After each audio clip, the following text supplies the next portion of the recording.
자, 오늘 본문에 세 사람이 언급되어 있다고 그랬죠. 누구입니까? 모세와 아론과 사무엘. 자, 이 사람이 왜 언급되었다고 그랬죠? 이들이 하나님께 기도했는데 하나님께서 이들의 기도에 응답해 주셨기 때문에 하나님의 응답을 받은 사람들로 오늘 본문에 그 이름들이 기록되어 있다라고 말씀드렸어요. 우린 지난 2시간에 걸쳐서 모세가 드린 기도와 아론이 드린 기도에 대해서 생각해 보았습니다. 그들이 어떤 기도를 드렸고 하나님께서 왜 그들의 기도에 응답해 주셨는가? 모세는 어떤 기도를 드렸다고 그랬죠?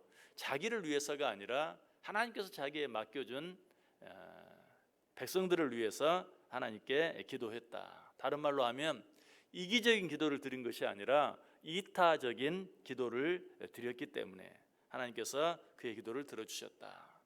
자, 아론은 어떤 기도를 드렸다고 그랬습니까? 제사장의 기도. 제사장으로서 짐승의 피를 가지고 지성소를 드나들며 하나님께 기도했어요.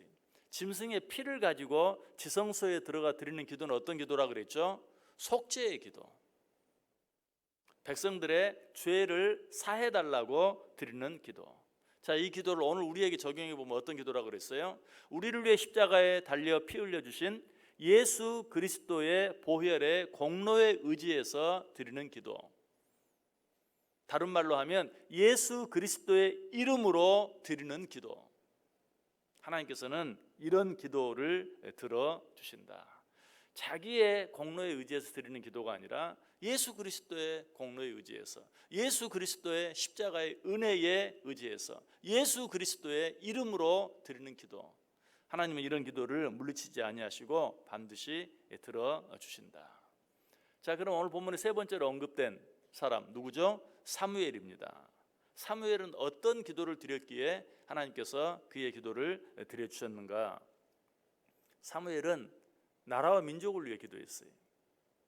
사무엘상 7장 9절에 보면 사무엘이 젖 먹는 어린 양 하나를 가져다가 온전한 번제를 여호와께 드리고 이스라엘을 위하여 여호와께 부르짖음에 여호와께서 응답하셨더라. 이스라엘을 위하여, 나라를 위하여 하나님께 간절히 기도했어요. 하나님이 기뻐하시는 또 한 가지 기도는 어떤 기도인가? 나라와 민족을 위하여 드리는 기도예요. 한 걸음 더 나아가면 하나님의 나라와 하나님의 백성들을 위하여 드리는 기도, 이런 기도를 하나님은 기뻐하시고 그런 기도를 반드시 응답해 주세요. 미국이 그 증거이고 우리나라가 그 증거예요. 우리나라 한국 교회의 초기 부흥의 때에 우리가 무엇을 위해 가장 많이 기도했는가? 여러분 다 기억하실 거예요. 나라와 민족을 위하여.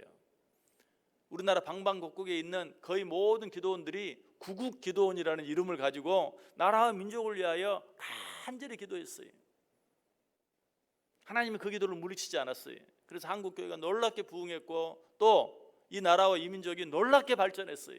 세계 유례가 없을 정도로. 왜? 세계 유례가 없을 정도로 나라와 민족을 위하여 기도하기를 힘썼기 때문에 그러해요. 나라와 민족을 위해 기도하는 일, 이것은 크리스찬에게 있어 매우 중요한 사명이고 책임이. 우리들 더욱더 나라와 민족을 위해 기도해야 돼요. 우리들이 모든 면에서 그러하지만 특별히 정말 살만하게 되니까, 이 나라의 이 민족이 이처럼 부강해지고 잘 살게 되니까 나라와 민족을 위해 기도하는 일이 등한해졌어요. 왜? 기도 안 해도 살만하거든요. 잘 살거든요. 그러나 그것이 기도의 결과인 줄 알고 우리가 계속해서 기도하지 아니하면 그 은혜와 축복을 온전히 누릴 수 없다는 사실을 기억하면서 다시 한번 두려운 마음으로 나라와 민족을 위해 기도하기를 힘쓸 수 있어야 돼요. 사무엘은 역시 나라만 위해서가 아니라 그 나라의 백성들, 이스라엘만 위해서가 아니라 이스라엘의 백성들을 위해서 간절히 기도했어요. 사무엘상 12장에 보면 이스라엘 백성들이 패역했다, 하나님 앞에서 패역했다. 그럼에도 불구하고 사무엘은 그들을 위하여 간절히 기도한 모습을 보게 돼요. 그런데 이 사무엘이 드린 기도를 자세히 보면 중요한 특징이 한 가지가 있어요. 방금 말씀드렸던 사무엘상 12장 23절에 보면 나는 너희를 위하여 기도하기를 쉬는 죄를 여호와 앞에 결단코 범하지 아니하리라. 패역한 이스라엘 백성들을 위해 기도하면서 나는 너희를 위하여 기도하는 죄를 결단코 범하지 않겠다. 기도하기를 쉬지 않겠다. 너희를 위해 기도하는 일을 쉬지 않겠다라고 말하고 있어요. 사도 바울이 우리에게 어떤 부탁을 하죠? 항상 기뻐하라. 그리고 뭐라고 말해요? 쉬지 말고 기도하라. 쉬지 않고 기도한다는 것은 절대로 기도하면서 실망하지 않는다는 거예요. 절대로 기도하면서 포기하지 않는다는 거예요. 사실 하나님께서는 우리의 모든 기도를 들어주세요. 우리가 그 기도의 응답을 받지 못하는 이유는 너무 잘 실망하기 때문에, 너무 잘 포기해버리기 때문에. 기도하기를 쉬지 않는다는 것은 뭐 잠시 1분 1초도 쉬지 않는다, 그렇게 기도할 수 있는 사람은 없어요.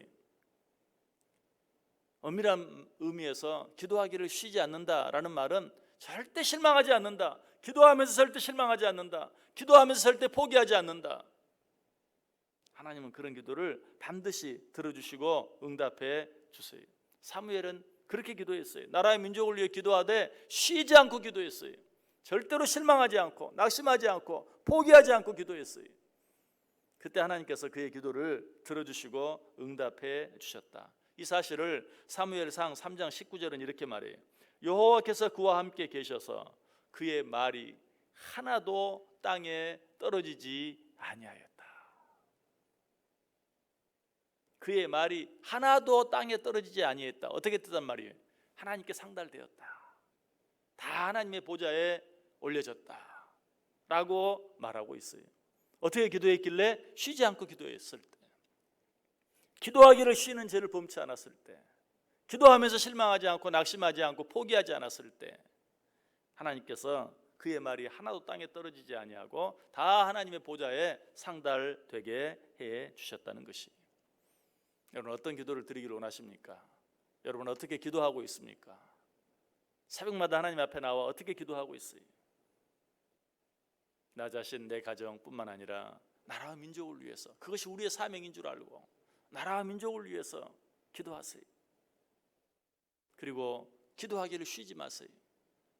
기도 응답이 좀 늦어지는 것 같다 할지라도, 아니 어떤 상황 속에서는 하나님이 그 기도를 들어주지 않는 것처럼 느껴진다 할지라도 기도하기를 쉬지 마세요. 실망하지 마세요. 낙심하지 마세요. 포기하지 마세요. 끝까지 기도하세요. 그렇게 할 때 저 여러분의 기도가 땅에 떨어지지 아니하고 하나도 땅에 떨어지지 아니하고 다 상달되어져서 어쩌면 내가 기도한 것보다 훨씬 더 아름답게 응답되어질 줄 믿습니다.